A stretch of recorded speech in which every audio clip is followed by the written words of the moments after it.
لله وإنا إليه راجعون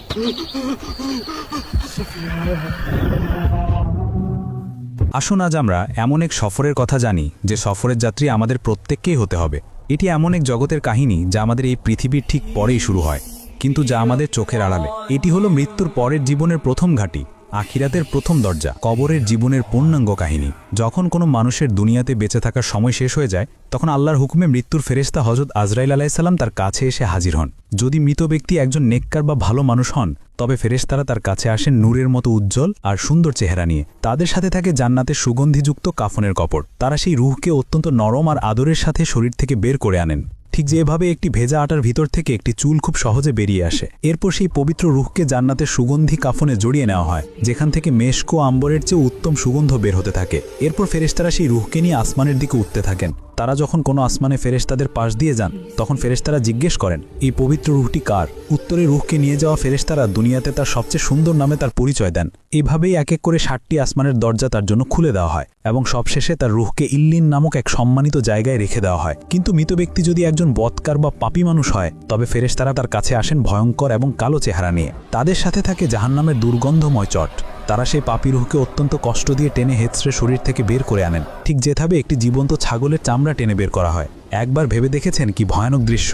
জীবন্ত ছাগলের শরীর থেকে চামড়া যখন টানা হয়, কী রকম যন্ত্রণা হবে? ঠিক সেইভাবে ওই পাপীদের রূহ বের করা হবে। এতে শরীরে শিরা উপশিরাগুলো ছিঁড়ে যায়। এরপর সেই নাপাক রূহকে জাহান্নামের দুর্গন্ধময় চটে জড়ানো হয়, যেখান থেকে মরা পশুর চেয়েও জঘন্য দুর্গন্ধ বের হতে থাকে। ফেরেশতারা যখন সেই রূহকে নিয়ে আসমানের দিকে উঠতে থাকেন, তখন আসমানের দরজা তার জন্য বন্ধ করে দেওয়া হয়, তাকে ভেতরে ঢুকতে দেওয়া হয় না। এরপর তার রূহকে সিজ্জিন নামক এক অপমানজনক জায়গায় ছুঁড়ে ফেলা হয়। এরপর মৃত ব্যক্তির দেহকে যখন কবরে নামিয়ে রাখা হয় এবং তার আত্মীয় স্বজনরা তাকে মাটি দিয়ে চলে আসে, তখন এক ভয়ঙ্কর অধ্যায় শুরু হয়। মৃত ব্যক্তি কবরে শুয়ে থেকেও তার আপনজনদের পায়ের আওয়াজ শুনতে পায়। যখন কবরের কাছ থেকে শেষ ব্যক্তিটিও ৪০ কদম দূরে চলে যায়, তখন কবরের মাটি তাকে এমন জোরে দুই পাশ থেকে চাপ দেয় যে তার বুকের এক পাশের হাড় অন্য পাশের হাড়ের ভেতর ঢুকে যায়। এই চাপ থেকে কেউই রক্ষা পায় না, সে যত বড় নেককারী হোক না কেন।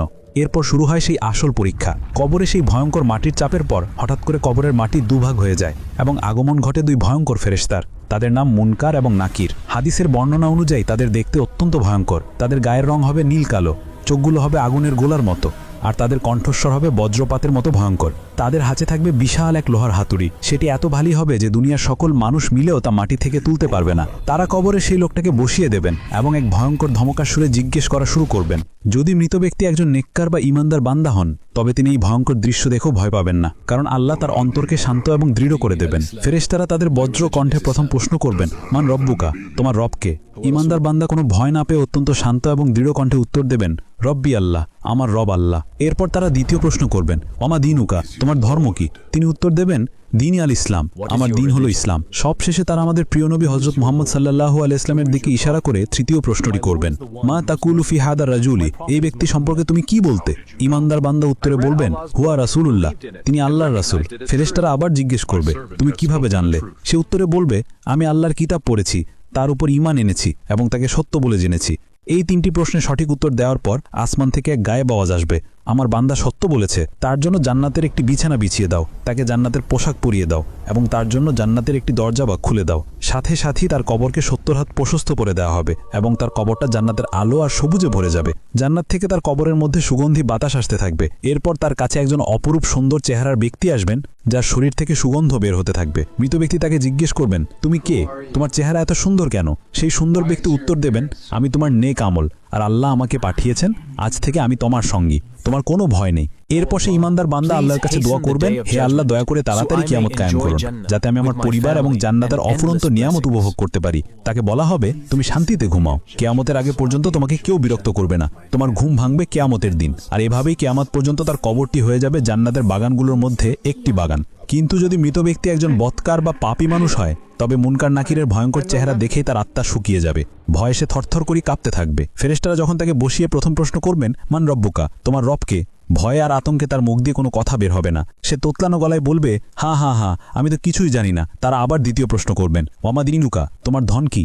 সে আবারও একই উত্তর দেবে, লা আদ্রি। সবশেষে তারা নবীজিকে দেখিয়ে তৃতীয় প্রশ্নটি করবেন, এই ব্যক্তি সম্পর্কে তুমি কি বলতে? সে উত্তর দেবে, আমি তো কিছুই জানি না, মানুষ যা বলতো আমিও তাই বলতাম। তার এই উত্তরগুলো শোনার পর আসমান থেকে এক গায়েব আওয়াজ আসবে, সে মিথ্যা বলেছে, তার জন্য জাহান্নামের একটি বিছানা বিছিয়ে দাও, তাকে জাহান্নামের পোশাক পরিয়ে দাও এবং তার জন্য জাহান্নামের একটি দরজা বা খুলে দাও। সাথে সাথেই জাহান্নামের ভয়ঙ্কর গরম ও দুর্গন্ধ বাতাস তার কবরে আসতে শুরু করবে। এরপর শুরু হবে কবরের আসল আযাব। তার কবরকে এমন জোরে দুপাশ থেকে চাপ দেওয়া হবে যে তার বুকের এক পাশের হাড় অন্য পাশের হাড়ের ভেতর ঢুকে যাবে। এরপর তার কাছে একজন কুৎসিত এবং ভয়ঙ্কর চেহারার ব্যক্তি আসবে, যার শরীর থেকে পচা লাশের মতো দুর্গন্ধ বের হতে থাকবে। মৃত ব্যক্তি তাকে জিজ্ঞেস করবে, তুই কে? তোর চেহারা এত ভয়ঙ্কর কেন? সেই কুৎসিত ব্যক্তি উত্তর দেবে, আমি তোর বদ আমল, তোর খারাপ কাজ। এই কথা বলার পরেই সেই পাপী বান্দার উপর আযাব দেওয়ার জন্য আল্লাহর পক্ষ থেকে একজন বিশেষ ফেরেশতা নিয়োগ করা হবে। হাদিসে এসেছে, এই ফেরেশতা হবেন অন্ধ, বধির এবং বোবা। তিনি অন্ধ হবেন যাতে পাপীর কষ্ট দেখে তার মায়া না হয়, তিনি বধির হবেন যাতে পাপীর চিৎকার তিনি শুনতে না পান, আর তিনি বোবা হবেন যাতে পাপীর সাথে কোনো কথা বলে তার শাস্তি কমাতে না পারেন। তার হাতে থাকবে লোহার এক বিশাল হাতুড়ি। সেটি এত ভারী হবে যে সেই হাতুড়ি দিয়ে যদি কোনো পাহাড়ের উপর আঘাত করা হতো তবে সেই পাহাড়ও ধুলোয় মিশে যেত। সেই ফেরেশতা কোনো কথা না বলে সেই পাপী বান্দাকে ওই হাতুড়ি দিয়ে এমন জোরে আঘাত করতে থাকবেন যে তার চিৎকারে মানুষ ও জিন ছাড়া পৃথিবীর সকল সৃষ্টি, পশু পাখি গাছপালা সবাই তা শুনতে পাবে এবং ভয় কেঁপে উঠবে। প্রতিবার আঘাতের পর সে মাটির সাথে মিশে যাবে আর তাকে আবার আগের অবস্থায় ফিরিয়ে আনা হবে, শুধুমাত্র শাস্তি দেওয়ার জন্য। শুধু তাই নয়, তার কবরের ভিতর ৯৯টি বিশাল বিশাল সাপ ছেড়ে দেওয়া হবে। সেই সাপগুলো এতটাই বিষাক্ত হবে যে তাদের একটি সাপও যদি পৃথিবীতে একবার নিঃশ্বাস ফেলত তবে পৃথিবীর কোনো সবুজ ঘাসও আর জন্ম হতো না। সেই সাপগুলো কিয়ামত পর্যন্ত তাকে অবিরাম দংশন করতে থাকবে এবং তার শরীরকে ছিঁড়ে খুঁড়ে খেতে থাকবে। আর এইভাবেই কিয়ামত পর্যন্ত তার কবরটি হয়ে যাবে জাহান্নামের অসংখ্য গর্তগুলোর মধ্যে একটি ভয়ঙ্কর গর্ত। এভাবেই মৃত্যুর পর কবরের জগতে মানুষ তাদের দুনিয়ার জীবনের প্রথম ফলাফল পেতে শুরু করবে। কারোর জন্য কবর হবে জান্নাতের বাগান, আর কারোর জন্য হবে জাহান্নামের গর্ত।